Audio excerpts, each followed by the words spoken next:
Welcome back to the briefing room. I'm Harper Vance. Meet logistics specialist first class Jane Talley. On the docks of Naval Base San Diego, she manages million-dollar supply chains with zero margin for error.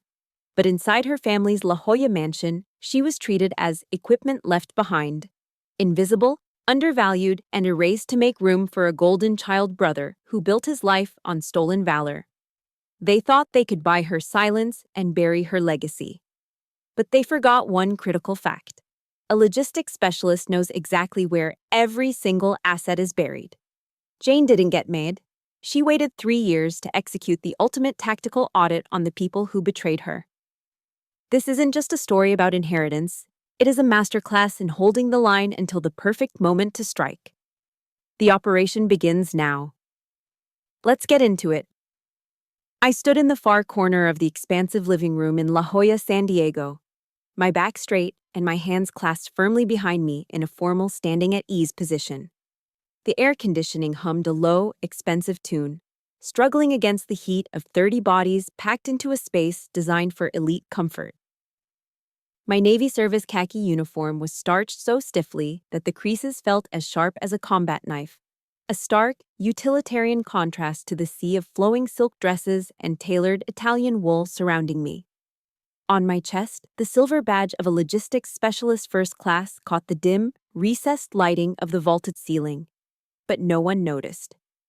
To the relatives swirling around the room, sipping chilled Chardonnay from crystal stems, I was not a sailor who managed million-dollar supply chains across the Pacific. I was just the daughter who had failed to secure a wealthy husband. My mother, Margaret's namesake, glided past me without a single glance. Her eyes were fixed solely on Ryan, my 36-year-old brother, who was currently leaning against the grand piano with a glass of scotch in one hand and a self-important smirk on his face. He wore a navy blue Ralph Lauren polo shirt that looked 3 sizes too small, the fabric straining desperately across his beer-bloated stomach. A physical testament to a decade spent as a former high school football star living off our father's credit cards. Mother reached out, tenderly adjusting his silk tie as if he were a king preparing for a coronation. "You look so much like the man of the house already, Ryan," she whispered, her voice thick with a sickeningly sweet devotion. She didn't look back at me. I was invisible, a ghost in a room I'd helped pay to maintain during the lean years. A sharp, rhythmic, clinking sound cut through the chatter as my father, John Talley, tapped a silver spoon against his crystal glass. The room fell into a respectful, expectant silence. John stood in the center of the Persian rug, his face flushed a deep, mottled red from the high-end wine and the intoxicating rush of total control. He was 60 years old, a man who viewed himself as the patriarch of a dying American dynasty, valuing image far more than the actual truth of his broken family. "Thank you all for being here today," he began, his voice booming with a manufactured authority that echoed off the marble floors. My mother, Margaret, was a woman of great tradition. She understood that a legacy is a heavy burden, one that must be placed upon the shoulders of someone worthy, someone who can carry the Talley name into the next generation. His eyes drifted across the room, skimming over me as if I were a piece of outdated furniture before locking onto Ryan with a look of pure, unadulterated worship. Therefore, according to her final wishes, and my final decision, all 3 apartment complexes in San Diego will be deeded entirely to my son, Ryan. A collective gasp of feigned surprise rippled through the room, followed by a thunderous wave of applause. John's lip curled into a small, cruel smirk as he flicked a brief glance toward my corner. "As for Jane," he said, the name sounding like an afterthought, "the military already provides her with housing and a paycheck. She doesn't need the burden of this family's property." He didn't use my name again. He just gestured vaguely toward me as "that girl," while Ryan basked in the spotlight. The room erupted.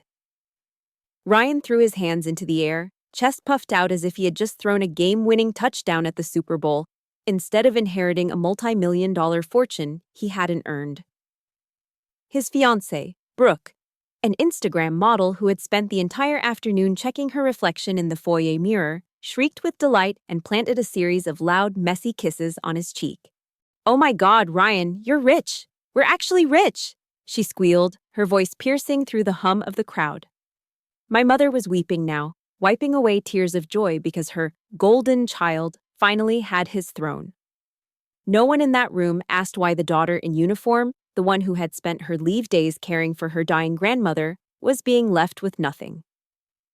In their conservative, narrow-minded world, Ryan was the man, and therefore the only one who mattered. The applause felt like 1,000 physical blows against my skin, but I didn't flinch. I didn't cry. The tears had been burned out of me years ago during the brutal weeks of Navy boot camp and the endless, lonely mid-watches on the quarterdeck. While they were playing house in La Jolla, I was learning how to survive. In the cold, quiet center of my mind, a single verse from the Bible began to repeat, a steady drumbeat against the chaos of the room. Psalm 118, verse 22. The stone the builders rejected has become the cornerstone. I broke my at-ease position. The sound of my heavy military soles hitting the hardwood floor, clack, clack, clack, was like a gunshot, slicing through the laughter and the clinking of glasses.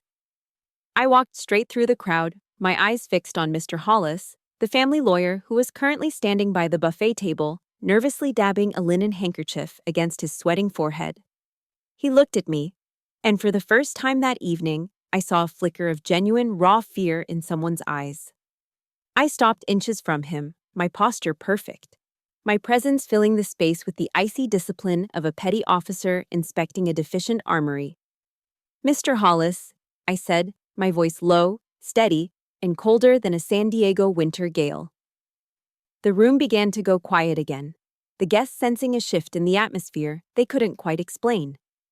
My father's face twisted into a mask of rage. "Jane, get back in your place. What the hell are you doing?" he bellowed from across the rug. I didn't even look at him. My gaze remained locked on the lawyer's trembling hands. "Do you really not know, Mr. Hollis, or are you just too terrified to tell them the truth about what happened 3 years ago?" A thin, pale smile touched my lips, one that didn't reach my eyes. Chuang. The crystal glass in Mr. Hollis's hand slipped, shattering into 1,000 diamond-like shards against the floor, mirroring the sudden, violent break in the family's carefully constructed lie. The sound of the crystal shattering at the feet of Mr. Hollis didn't just break the silence of that La Jolla living room. It cracked the very floor of my reality, dragging me backward through a decade of suppressed memories. The sharp, jagged noise transformed into the sizzle of grease on a scorching iron grill. The smell of expensive Chardonnay was replaced by the thick, cloying scent of cheap burger patties and lighter fluid.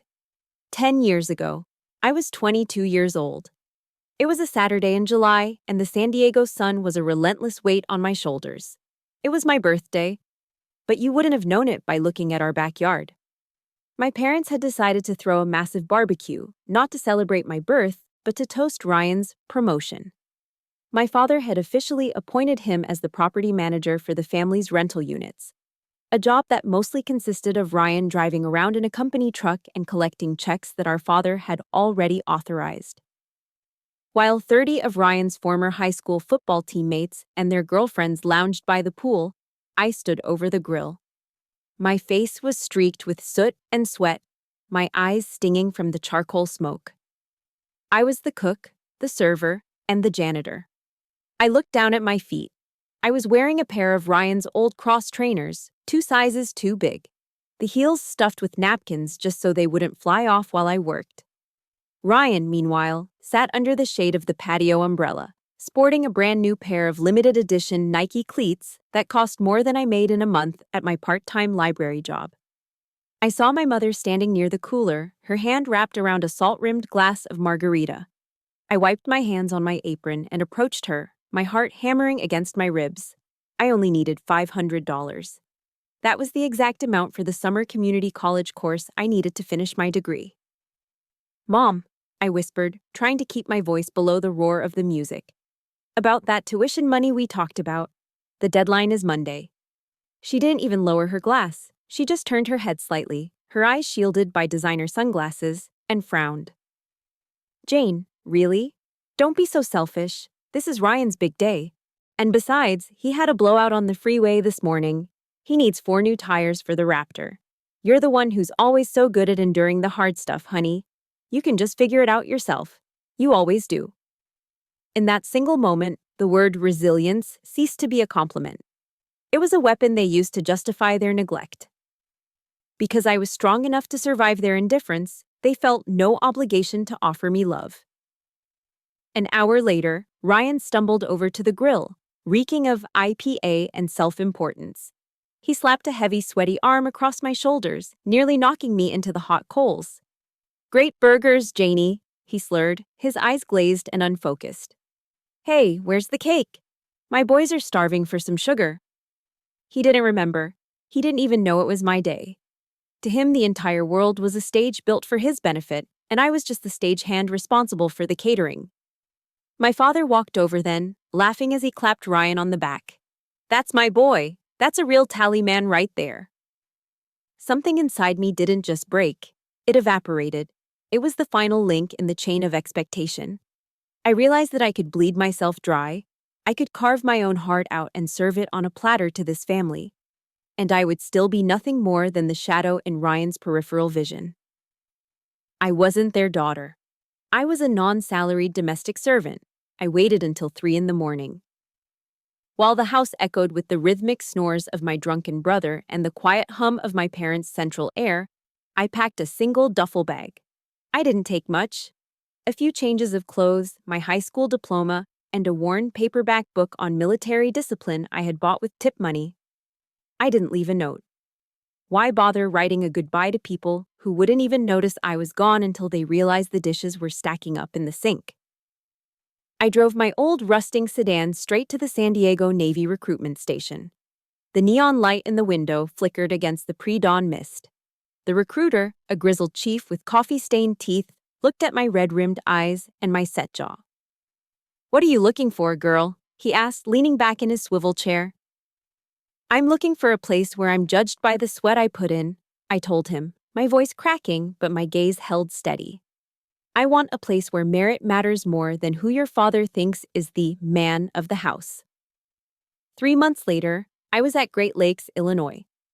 Boot camp was a nightmare for most, but for me, it was the first time I felt safe. In the freezing wind off Lake Michigan, under the screaming commands of a drill instructor, I finally found peace. If I folded my bunk perfectly, I was rewarded. If I ran faster than the person next to me, I was promoted. For the first time in 22 years, I was seen. My father called me exactly once during those 9 weeks. He didn't ask how I was. He didn't ask if I was okay. He just said, "Well, I guess it's for the best.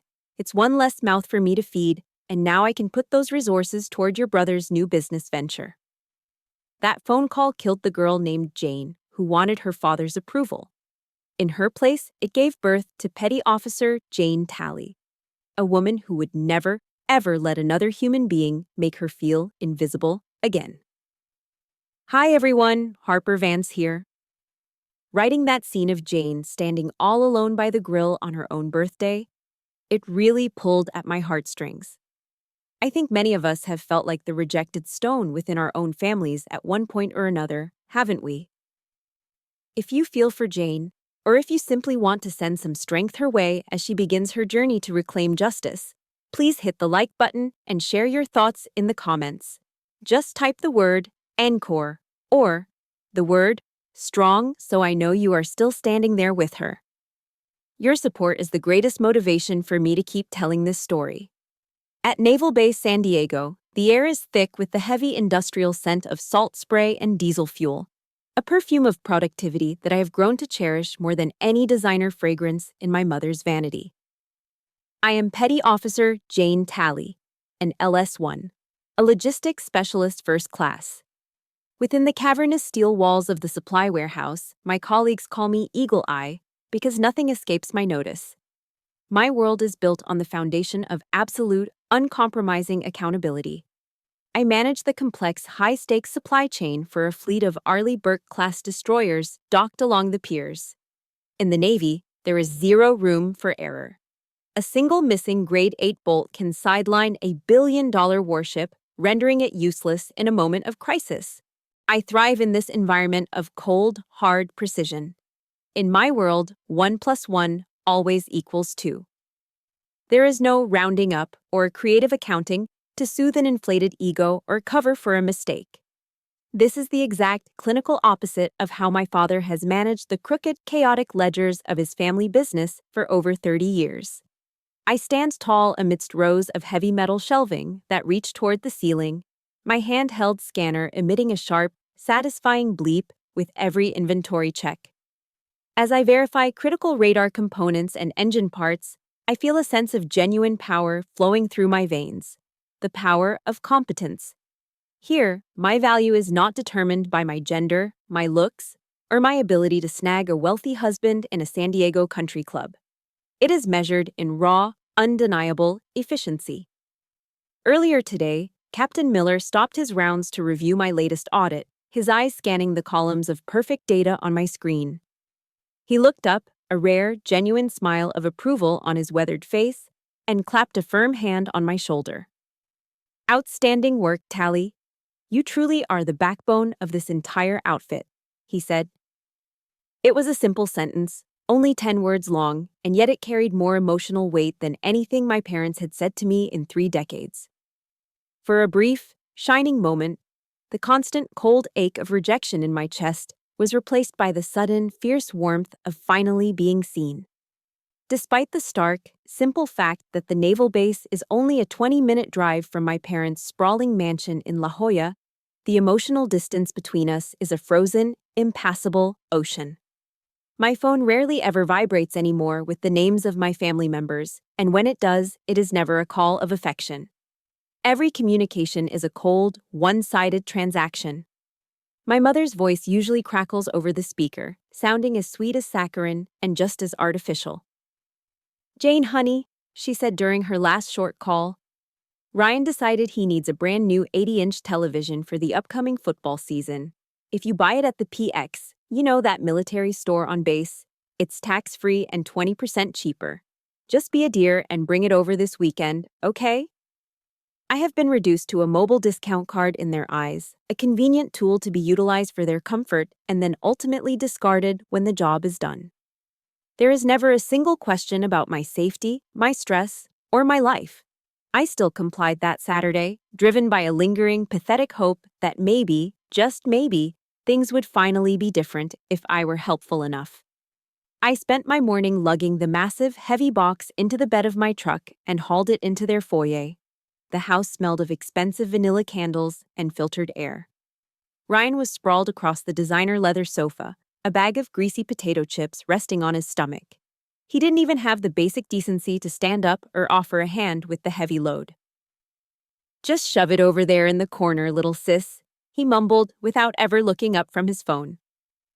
I stood there in my crisp uniform, the sun-baked dust of the base still on my boots, realizing I was the servant again. I was the invisible gear in their machine of entitlement. They never noticed the gold stripes on my sleeve or the ribbons on my chest, earned through years of discipline and sacrifice. To them, my service khakis were just a costume that granted them access to cheaper high-end electronics. Searching for a way to breathe after leaving their house, I sought refuge at Ocean Beach. There, tucked away in a weathered wooden cottage that smelled of old books and dried lavender, lived my grandmother, Margaret. She was the only member of the Talley family whose eyes remained completely unblinded by the fake, shimmering glitter of Ryan's supposed potential. At 80 years old, her gaze was still as sharp as a hawk's, capable of cutting through any lie. Whenever I pulled into her small driveway, she already had a pot of hot Earl Grey tea waiting on the table. "Come inside, my warrior," she would call out, her voice acting as a soothing, warm balm for my weary, battle-scarred soul. She never pried into my dating life or criticized the practical short haircut I wore for my duty. Instead, she asked me about the tonnage of the cargo ships, the logistical weight of the fleet, and the heavy burden of my responsibilities. She saw the competent, powerful woman beneath the khaki, the one the others willfully ignored. I felt a sense of peace and true belonging in her presence that I had never found under my father's roof. One windy afternoon, as we sat together on her salt-sprayed porch watching the Pacific waves crash against the pier, she took a slow, deliberate sip of her tea. Her hands trembled slightly with age, but her voice was as steady as a commander's. "The Navy has given you a rare and precious gift, Jane," she said, looking out at the horizon. "They gave you eyes that can see the truth even through the thickest fog. You understand order. You know what it takes to keep a ship afloat in a storm. But your father and your brother? They choose to live in a world of sugar-coated chaos. They believe honor is something you can purchase at a boutique, and that money is an infinite resource." She turned to me then, her voice dropping into a tone of deep, genuine anxiety. "I worry deeply about the legacy of this family, Jane. If it falls into Ryan's careless hands, it will evaporate like mist in the sun.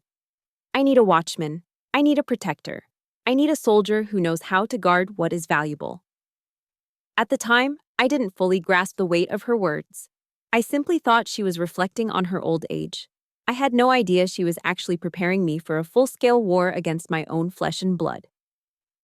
3 years before she drew her final breath, Grandmother Margaret's health began its slow, agonizing decline.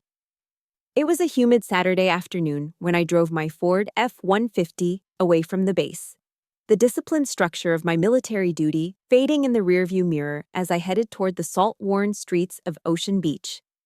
I found her in her tiny home office, a space that felt cramped and heavy, saturated with the sharp, medicinal scent of Bengay and the musty smell of decades-old paper. She was sitting behind a mahogany desk that seemed far too large for her frail, shrinking frame. Her hands trembled as she pushed a disorganized, messy stack of manila folders toward me. "Jane, honey," she whispered, her eyes darting toward the door as if she expected the intruder to burst in. "You work in logistics. You're good with numbers and systems. Please, look at these for me. Something just doesn't feel right with the money." My father had spent the last year bragging to anyone who would listen at the country club that Ryan was doing an outstanding job managing the rental properties, ensuring Margaret could enjoy her golden years in peace. But the moment I flipped open the first folder, my instincts as an inventory specialist went into high alert. This wasn't a record of a business. It was the documented scene of a crime. I cleared the breakfast dishes and spread the bank statements and invoices across the kitchen table, the afternoon sun highlighting every discrepancy. Ryan wasn't nearly as clever as he thought he was. He had left a trail of digital breadcrumbs that screamed of desperation and greed. I picked up a crisp white invoice for emergency roof repair, totaling $12,000. It was dated in July, the absolute driest month in San Diego, when we hadn't seen a drop of rain in weeks. My military brain immediately flagged the absurdity. I pulled out my phone and dialed the number for the roofing company listed on the header. The line had been disconnected, and the address pointed to a vacant lot in a strip mall. Next, I looked at the rent roll for the complexes. There was a Mr. Smith listed as a tenant in Unit 4, supposedly paying $2,000 in cash every month. But I knew Unit 4. I had driven past it 3 weeks ago and saw Ryan's truck parked out front with 5 of his deadbeat friends lugging a professional-grade poker table inside. He wasn't renting the unit. He was using it as an illegal gambling den while pocketing the rent from Margaret's accounts to cover his losses. He was treating her life savings like a personal, bottomless ATM. The deeper I dug into the forensic accounting, the more my stomach churned with a physical sense of disgust. I found dozens of cash withdrawals made at 2 a.m. from ATMs located just outside the Pechanga Indian Casino. There were wire transfers to shadowy cryptocurrency exchanges that promised 10x returns, but delivered nothing but empty balances. In total, more than $60,000 had vanished from her accounts in less than 2 years. That was the money meant for her long-term care, her specialized diet, and her medical bills. My eyes burned as I looked at the contrast. While Ryan was driving a leased midnight blue BMW and buying $5,000 Gucci handbags for Brooke to flaunt on Instagram, my grandmother was sitting in this house alone, cutting her heart medication in half to save money. The fury rose in my throat like hot acid, bitter and suffocating. I wondered where my parents were during all of this. Were they truly blind? Or were they willing accomplices in this slow-motion robbery? The answer was the most painful part of the audit. They knew. They chose to look the other way to protect the fragile golden image of their son. To them, the Talley family pride was worth more than the life of the woman who had built it. I gathered the papers, my hands shaking not with age, but with a cold, focused rage, and walked back into the office to show her the truth. I expected her to be shocked, to be horrified by the betrayal of her favorite grandson. Instead, she just slumped back into her chair and wept silently, the tears carving deep tracks through the dust on her cheeks. "I know, Jane," she said, her voice barely a thread. "I've known for a while that he was taking it, but every time I tried to ask him about the bills, he would scream. He would slam his fists on the table and tell me I was old, that I was losing my mind and didn't understand how modern business worked." She grabbed my hand, her fingers cold and thin, gripping me with a strength that broke my heart. "I was afraid, Jane. I was so afraid that if I made a scene, your father would stop bringing the kids to see me. I was terrified they would just lock me away in a nursing home and let me rot." In that moment, the mission changed. This wasn't just about a family squabble anymore. It was about the total collapse of a toxic system that had silenced a vulnerable woman to feed a parasite. I knelt beside her, looking into her tired eyes with the same intensity I used when leading a squad. "You will never have to be afraid of them again, Grandma," I said, my voice echoing with the weight of a solemn military oath. "I promise you. This ends now." The operation began on a clear, crisp Tuesday morning, exactly 1 week after I'd unraveled the twisted web of Ryan's financial treachery.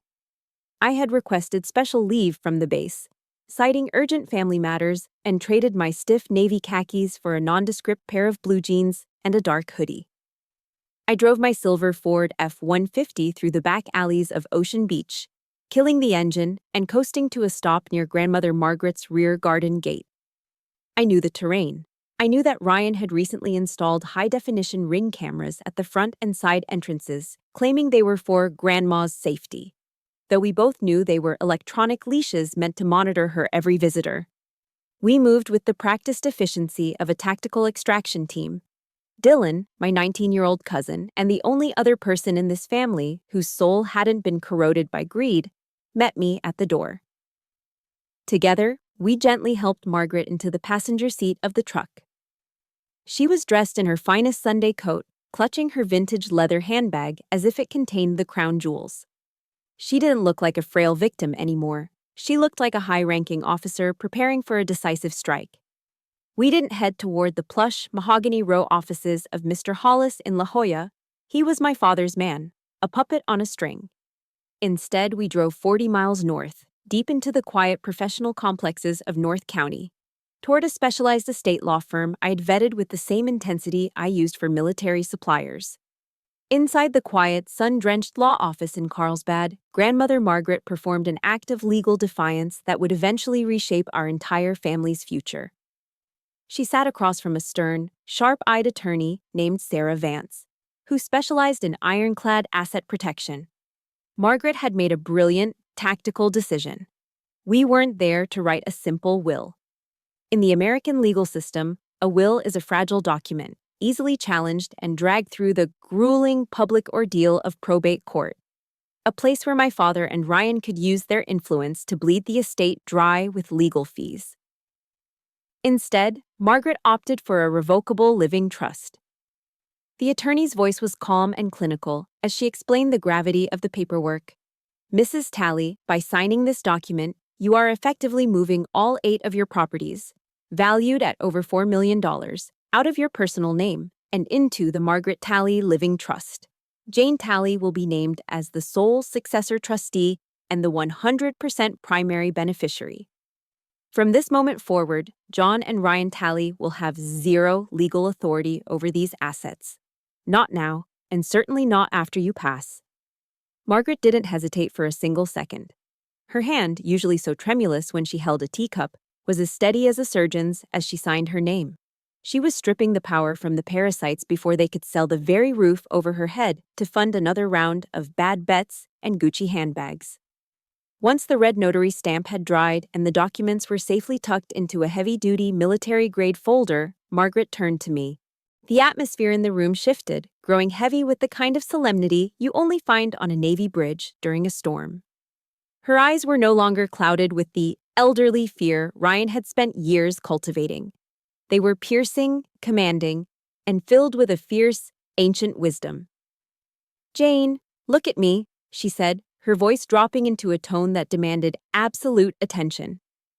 "I am not doing this because you are my granddaughter. I am doing this because you are a soldier. You are the only person in this bloodline who knows how to guard a perimeter. You know the value of a promise, and you understand that a legacy is something you earn through sweat, not something you steal through intimidation." She leaned in, her small cold hand gripping my wrist with surprising strength. "You must give me your word, right here and now. You are to tell no one. Not your mother, not your father, and especially not Ryan. Let them believe they are still in control. Let them expose every ugly, greedy inch of their character while they think they have nothing to lose. This is your final test, Jane. If you reveal this too soon, they will corner me. They will manipulate me when I am weak. Can you hold the line? Can you keep this secret like a classified mission?" I stood at attention in my mind, nodding slowly with the weight of a sacred oath. "Understood, Grandma," I replied. "I will hold the position until I receive your final orders." And so, the long game began. I kept that secret buried deep within my chest for 3 grueling, agonizing years. I returned to my duty at the base, continuing to live on my modest military salary and driving my aging truck, while tucked away in a high-security safe was the legal proof that I was the rightful owner of a $4 million empire.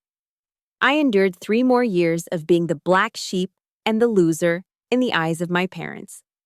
I sat through countless Thanksgiving dinners and Sunday brunches where my father would raise a glass to Ryan, praising his business genius and his stunning management of the family properties.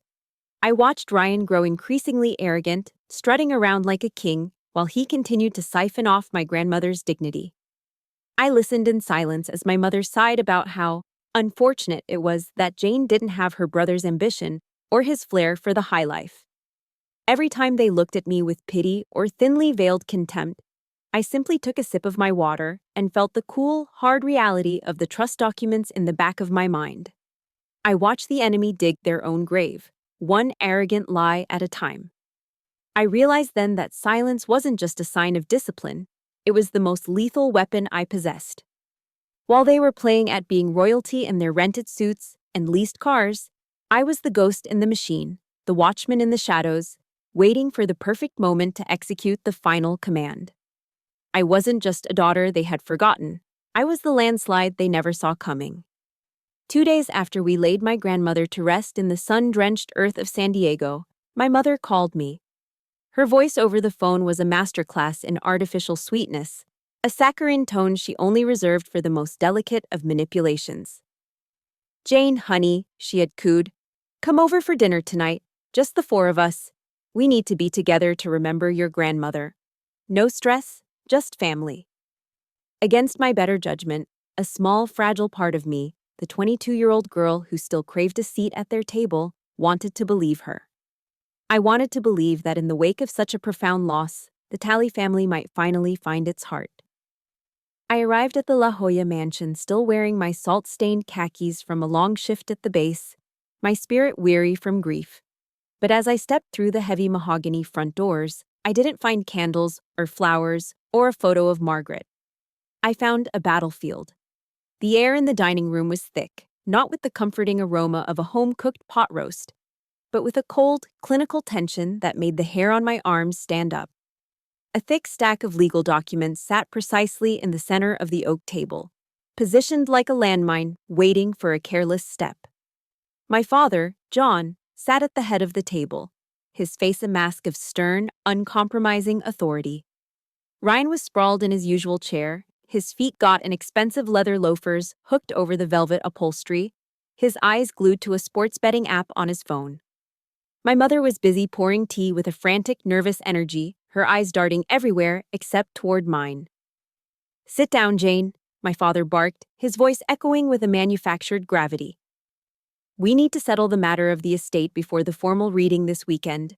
We need to ensure there is no unnecessary noise."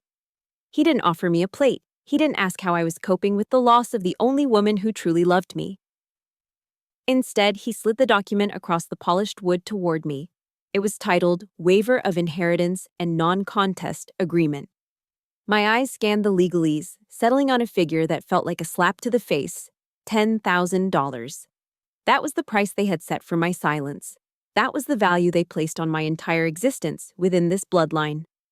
My father leaned forward, his voice dropping into the patronizing tone he used for children and subordinates. Look, Jane, you've made a fine little career for yourself in the Navy. You have your military salary, your government housing, and eventually, a pension. You don't need these old, crumbling rental properties. But Ryan? Your brother is at a crossroads. He needs startup capital for his new consulting firm. He's a man, Jane. He needs a certain status to build a life and provide for a future family. This is your chance to show some real loyalty. Sign this, take the $10,000 as a gift, and let us handle the heavy lifting. The audacity of it was breathtaking. They were asking me to sign my own financial death warrant to fund another one of Ryan's inevitable failures. When I slowly pushed the paper back toward the center of the table and said a single, firm no, the mask of family unity finally shattered. Ryan let out a sharp, jagged laugh, finally looking up from his phone with a gaze full of pure, unadulterated contempt. Oh, come on, Janie. Don't be a greedy little brat, he sneered, leaning back until his chair creaked. What are you going to do with a real estate empire? You're just a grunt. You're used to sleeping in cramped metal bunks and eating processed food out of cans. You wouldn't know the first thing about managing high-end San Diego property. You'd probably just turn the apartment complexes into a homeless shelter for veterans or some other charity nonsense. You're a follower, Jane. Give the keys to someone who actually knows how to lead. My mother chimed in then, her voice a shrill, manipulative whine.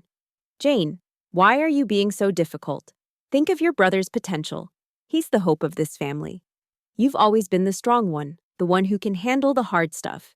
Can't you just sacrifice this one thing for the sake of our peace? It's what a good daughter would do. Their words were like acid, burning through the last remnants of my familial devotion. For 10 years, I had been the one they called when a car broke down or when they needed a discount at the military exchange. But when it came to respect, I was less than the dirt on Ryan's loafers. They didn't see a petty officer who managed multi-million-dollar logistical chains. They saw a servant who had forgotten her place. I stood up slowly, my movements deliberate and controlled. The years of military discipline had given me a gift they didn't understand: the ability to remain calm while the world burned around me. I looked at my father, whose face was now a mottled purple, the veins in his neck bulging with a narcissistic rage. You're right, Dad, I said, my voice as steady as a San Diego tide. I am a soldier. And if there's one thing a soldier learns early on, it's how to identify a hostile threat. A soldier never abandons their post, but they also know when they are standing in a den of enemies. Ryan started to stand up, his face twisted in a sneer, but I held his gaze with an intensity that made him falter. He was a bully who had never faced a real consequence. I was a woman who had been forged in the fire of their indifference. Don't ever mistake my silence for weakness again, Ryan, I warned.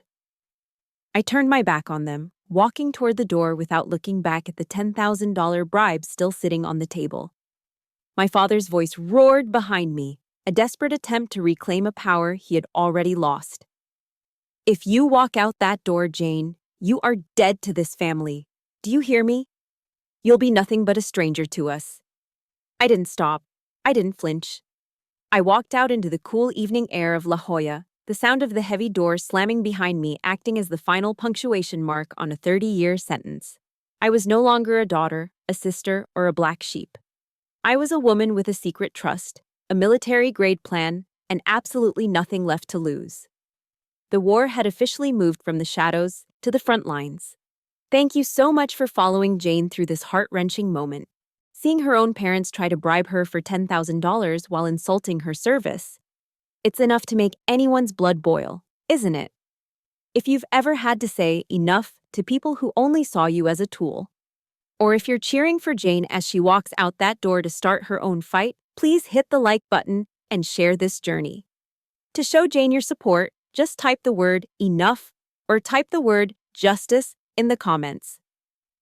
Your engagement helps us bring this story to more people who need to hear that they are worth more than what their family says. Thank you for being part of Jane's mission. 3 weeks had passed since I slammed the heavy mahogany door of my parents' mansion, severing the last cord of loyalty. My phone became a digital battlefield, a stream of toxic vibrations observed with the detachment of a sonar operator. The relentless stream of toxic messages from Ryan were a pathetic, transparent attempt at psychological warfare. 1 hour, he threatened my rank if I dared to ruin his day. The next, he mocked me as a loser, barred from the gate. My mother's texts were insidious gaslighting, speaking of family unity, while never acknowledging the $10,000 bribe they had attempted. I didn't reply once. Silence, I had learned, was the most effective weapon in the Navy's arsenal. I watched the blinking light on my phone charger, feeling the cold weight of my duty pressing against my ribs. The mission was clear, and my heart was stone. In my sun-bleached apartment near Naval Base San Diego, I transformed my kitchen table into a tactical operations center. In place of placemats sat a black Pelican case, military gear designed to protect sensitive equipment. I opened the latches with 2 deliberate clicks. Inside, I began the ritual of procedural preparation, a ceremony of justice practiced for 3 years. I took the original Margaret Talley Living Trust documents and placed them at the bottom. The Living Trust was more than just a legal document. It was a shield against their inevitable, greedy assault. I verified every single signature on the property deeds with the meticulous care of a weapons inspector. Finally, I added the forensic evidence, the fake invoices for $12,000 and records of the $60,000 theft. This was the final check before the storm, and I was ready for the long fight. I reached for a framed photograph sitting on the edge of the table. It was 20 years old, from a 4th of July BBQ. I was 10, in a faded sundress, while a 14-year-old Ryan stood proudly in his football jersey, his arm draped over my shoulder as if he owned me. My parents stood behind us, their smiles artificial, already looking past me toward their golden sun. I looked at the hope in my younger self's eyes that had long since been extinguished by their indifference. With a steady hand, I turned the frame face down. The sound of glass meeting wood was the sound of final disconnection. The emotional debt was paid. I could almost hear the sound of the ocean waves crashing against the pier. The ghosts of my childhood were finally laid to rest, and I was stepping into the harsh light. My phone buzzed. Dylan. His voice was thin, vibrating with the anxiety of a teenager caught in crossfire. Jane, they're losing it, he whispered. Uncle John hired private security, 2 guys in tactical vests. He gave them your photo and told them you weren't allowed on the property. He's telling everyone you've had a mental breakdown. I could hear the frantic shuffling of papers in the background of Dylan's call, a symphony of their growing panic. I felt a sharp smile touch my lips. Let them hire an army, Dylan, I said, my voice calm. I don't need to break down the door. By the time I'm done, Lawyer Hollis will be the one holding it open for me. Just remember our plan. They were blinded by their own fear, and that was exactly the opening I needed to execute the final phase of the plan. That night, I entered a state of tactical meditation. I listened to Jocko Willink, focusing on detachment. I practiced separating my heartbeat from my emotions. Tomorrow, the people in that room wouldn't be my parents. They would be targets. They were obstacles to the execution of my grandmother's final command. When the sun painted the sky in bruised purple, I didn't reach for a dress. I reached for my service khakis. I spent an hour ensuring the creases were sharp enough to cut paper.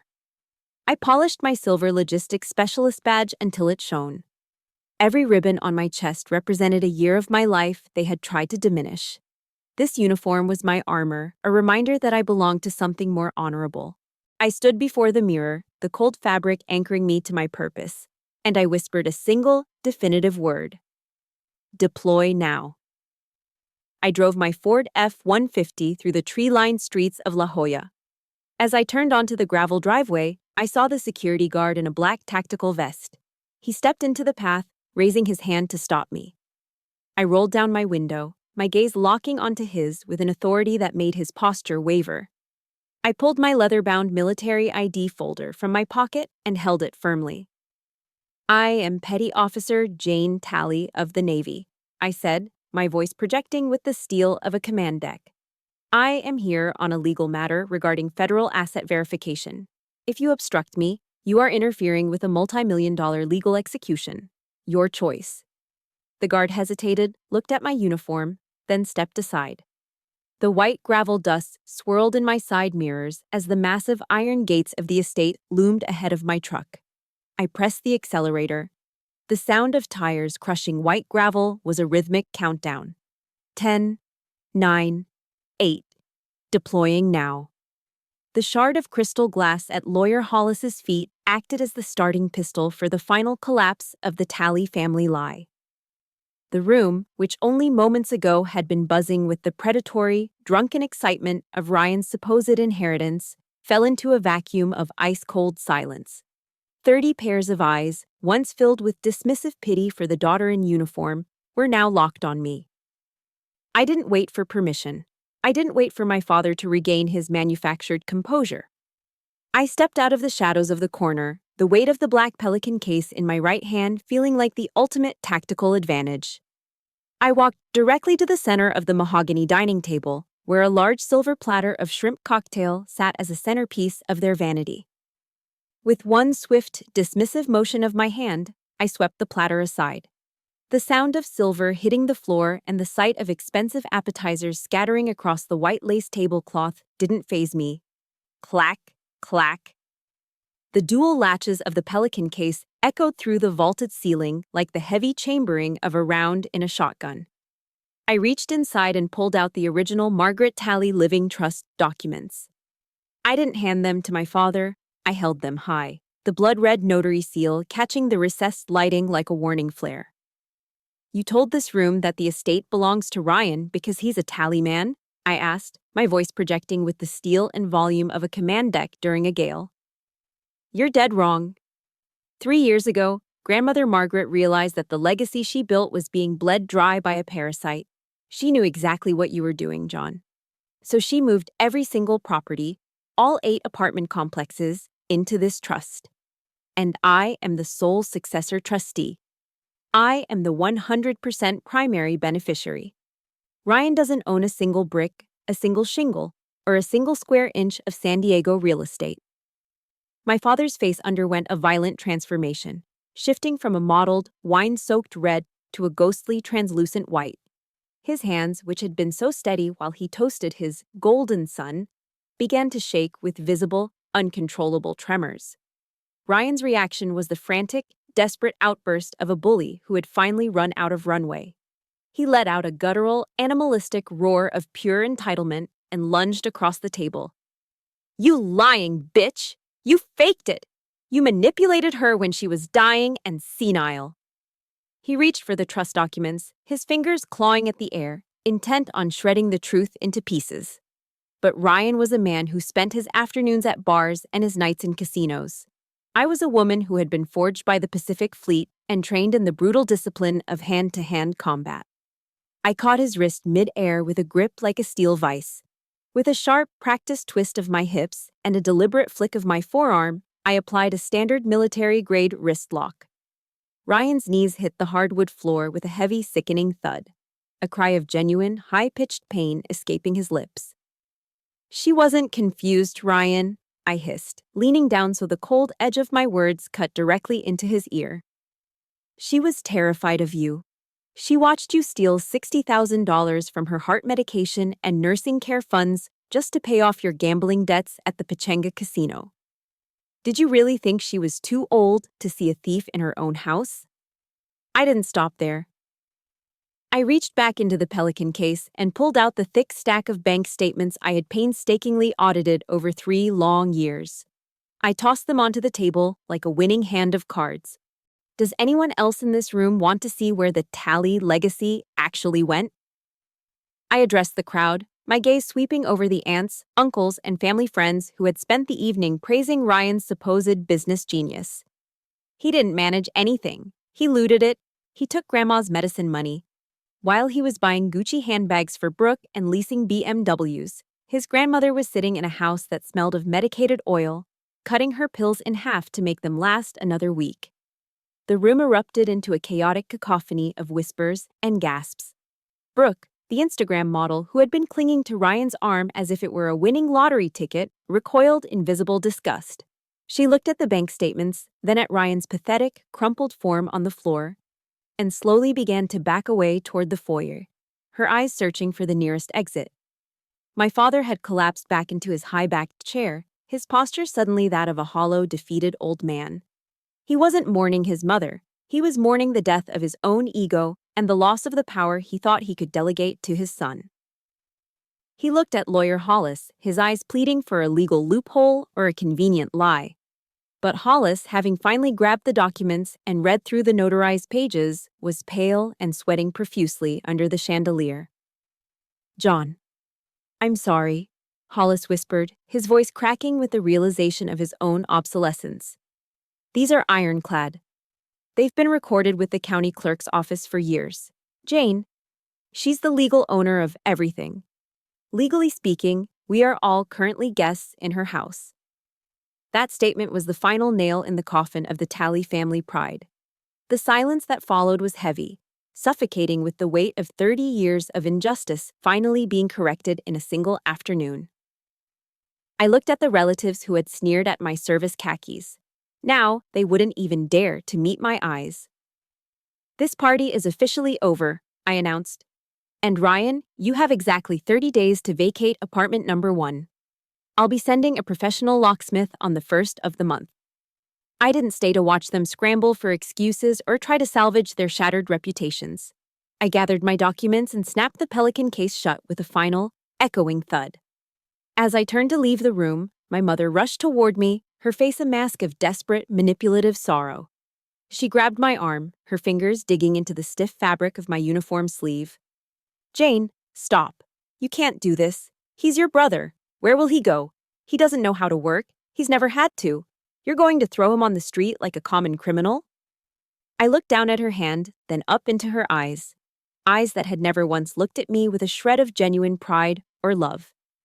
I gently but firmly pried her fingers off my arm, feeling no guilt, only a profound sense of closure. "That isn't my failure, Mom," I said, my voice quiet, steady, and final. "It's yours. You spent 30 years raising him to be a hollow man. You traded my respect for his comfort every single day of my life. Now, you can both learn to live with the results of that transaction." I walked out the front door, the rhythmic sound of my boots on the marble floor marking the cadence of my own liberation. Outside, the cool, salt-tinged San Diego night air hit my face. I took a breath, a real, deep breath, and realized for the first time in 32 years that I was finally, truly free. The fallout descended upon the Talley family with the swift, merciless velocity of a Pacific squall. Within 48 hours of the trust being revealed, the Internal Revenue Service, the one organization in America that strikes more fear into a man's heart than any military force, launched a comprehensive audit into Ryan's financial history. The evidence of fraudulent income, the ghost tenants, and the embezzled funds from grandmother Margaret's accounts acted as a roadmap for federal investigators. Ryan's world, built on a foundation of sand and lies, collapsed in a single afternoon. His bank accounts were frozen by federal order, leaving him unable to buy even a cup of coffee. The midnight blue BMW he had used as a symbol of his false status was repossessed from the driveway of the estate, while the neighbors watched and whispered. Brooke, the woman who had spent years as his primary enabler for a share of the loot, vanished before the ink was even dry on the repossession notice. She blocked him on every social media platform and changed her number, proving that when the money disappears, the love follows just as quickly. Ryan called me, his voice a jagged, hysterical mess of narcissistic rage. He didn't call to apologize for stealing from our dying grandmother. He called to scream that I was a monster, a traitor, and a demon who had destroyed his life. I simply put the call on speakerphone so my attorney could record the harassment, then I hung up without saying a single word. Ryan didn't destroy his life because of me. He destroyed it because he believed he was above the law. I was merely the one who brought him back down to the hard, cold earth. However, the most agonizing part of the aftermath wasn't Ryan's inevitable descent into ruin. It was the suffocating, irrational reaction of my parents. Instead of finally seeing the truth or holding their son accountable for his crimes, they doubled down on their toxic loyalty. In a move that left me physically nauseated, they sold their beautiful retirement home in La Jolla, the house they had spent 30 years paying for, to cover Ryan's federal fines and hire a high-priced defense attorney. They chose to bankrupt their own future to shield a man who had spent 3 years robbing his own grandmother. They moved into a cramped, 2-bedroom apartment in a part of the city they used to mock, yet they still funneled every remaining cent of their Social Security and savings into Ryan's pocket. My mother called me late one Tuesday night, her voice trembling with a level of hatred I had never heard before. "Are you happy now, Jane?" She spat into the receiver. "Your father and I are old, and we are practically out on the street because of your cold-blooded greed. I hope those rental properties are worth the soul you sold to get them." I felt a tear prick the corner of my eye, but my voice remained steady, forged by the discipline of the fleet. "No, Mom," I replied. "You are out on the street because you chose to fund a gambler and a thief instead of trusting your own daughter. That was a choice you made every day for 30 years. This is simply the cost of your loyalty." That night, I realized I had to build a firewall. In the Navy, a firewall is a barrier designed to prevent a fire from spreading and destroying the entire ship. In my life, it meant cutting the cord entirely. It was the hardest thing I have ever done. Harder than the physical exhaustion of my service or the mental strain of my logistics training. I sat in my darkened kitchen and systematically blocked their numbers, their email addresses, and their social media profiles. I understood that as long as I kept a window open, they would continue to use my empathy as a weapon to drain my energy and my sanity. I hired a professional third-party property management firm to run the 8 apartment complexes. I gave them strict instructions. All communication regarding the properties or the estate was to go through my legal counsel. There would be no more family dinners where I was the servant, no more guilt trips about Ryan's potential, and no more being treated like a secondary citizen in my own bloodline. I became a stranger to the people who raised me. It was a profound, hollow kind of pain. But it was the only price I could pay for peace. I realized that being the bad daughter in their distorted reality was the only way to be a person of integrity in my own. The first night after the final disconnection was the quietest night of my life. I sat alone in my modest apartment, the keys to a $4 million real estate empire resting on the counter beside me. There were no congratulatory phone calls. There was no celebration, no party, and no family toasting my victory. There was only the silence of a life stripped of its primary sources of stress. But within that silence, I found something I hadn't realized I was missing. Myself.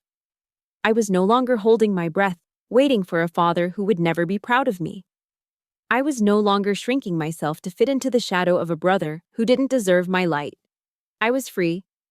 The solitude wasn't a punishment, it was a purification. I stood in front of the bathroom mirror, looking at the woman who had kept her oath to grandmother Margaret and survived the collapse of her world. I poured a glass of Cabernet, raised it to my reflection, and felt the warmth of the wine settle in my chest. I thought of the words of the men who had shaped my leadership, that you cannot burn yourself out to keep others warm.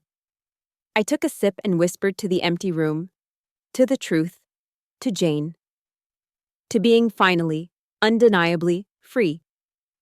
6 months have passed since the thunderous, final collapse of the Talley family lie, and the silence that followed has become my most precious possession.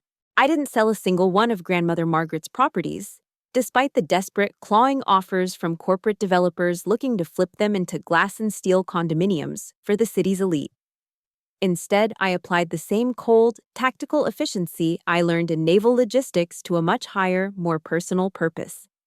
I spent my weekends and every spare hour of leave overseeing a total, meticulous renovation of the apartment complexes, stripping away the literal and metaphorical rot that Ryan had allowed to fester within those walls for years. I reserved the most beautiful ground floor unit of the largest building, the one with the most expansive, sun-drenched garden, to serve as a temporary, rent-free sanctuary for female veterans struggling with homelessness and the transition to civilian life. I named it Margaret's Haven. These were women who, like me, had served their country with honor only to find themselves discarded by families who didn't understand the heavy, invisible weight of their sacrifice. Every morning before my shift at the base, I step out into that garden to prune the rose bushes Margaret loved so much. Under Ryan's neglect, they had been nothing but dry, thorny stalks.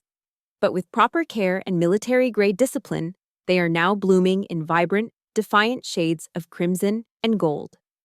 I realized that in restoring these buildings, I was finally finishing the restoration of my own soul.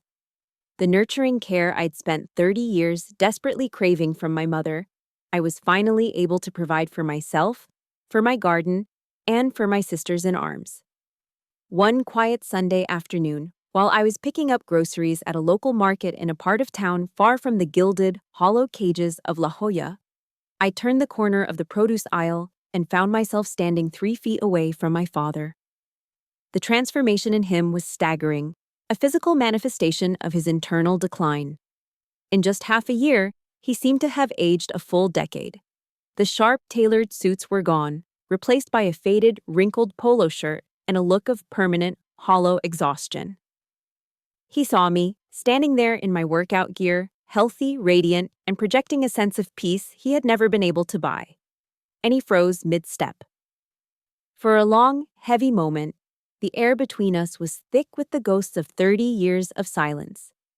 I saw the flickers of deep, agonizing regret in his eyes, or perhaps it was a desperate, burgeoning hope that I might offer him a financial lifeline now that he had sold his home to pay Ryan's federal fines. He opened his mouth as if to speak, his hand reaching out tentatively toward the handle of my cart as if seeking an anchor in a storm. But I didn't stop. I didn't feel the old familiar surge of panic or the desperate need to beg for his approval. I simply gave him a short, polite nod, the kind of neutral acknowledgement one gives to a complete stranger on the street, and continued on my way. I realized then that I didn't even hate him anymore. Hatred is an active process. It requires an immense amount of emotional fuel. And I no longer had a single drop of energy to waste on the man who chose a thief over his own daughter. I left him there amongst the fruit and vegetables, a ghost of a man defined by his own poor choices. And I walked out into the bright California sunshine without looking back. Thanksgiving this year was the loudest, warmest, and most crowded meal of my entire life. Yet there wasn't a single person sharing my bloodline sitting at the table. My dining room was filled with the people who had actually stood by me when the world went dark. Dylan was there, finally free of the toxic, suffocating influence of his parents, and thriving in his first year of college on a scholarship I helped him secure.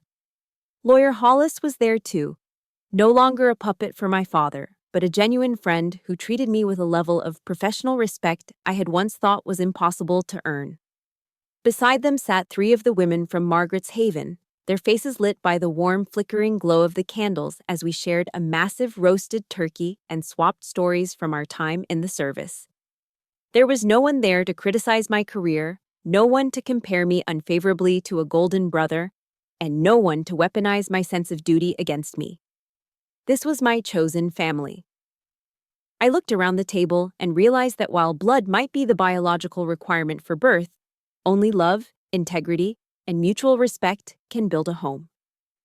We laughed until our sides ached, and when I raised my glass for the final toast of the evening, my voice didn't waver. To the survivors, I said, my gaze lingering on the women who had fought their own invisible battles. To the truth, and to the families we build with our own 2 hands. As the last of my guests departed and the house settled into a peaceful quiet, I walked out onto the balcony of my home, looking out toward the vast, dark expanse of the Pacific Ocean. The salt air whipped through my hair, smelling of freedom and the cold, salt-tinged potential of the future. In my hand, I held a small weathered gold medal that Grandmother Margaret had pressed into my palm during one of our secret tea sessions years ago. A simple charm engraved with the words, "You are the cornerstone." For most of my life, I believed I was the scrap, the leftover stone that the builders had discarded by the side of the road because it didn't fit their narrow, crooked design.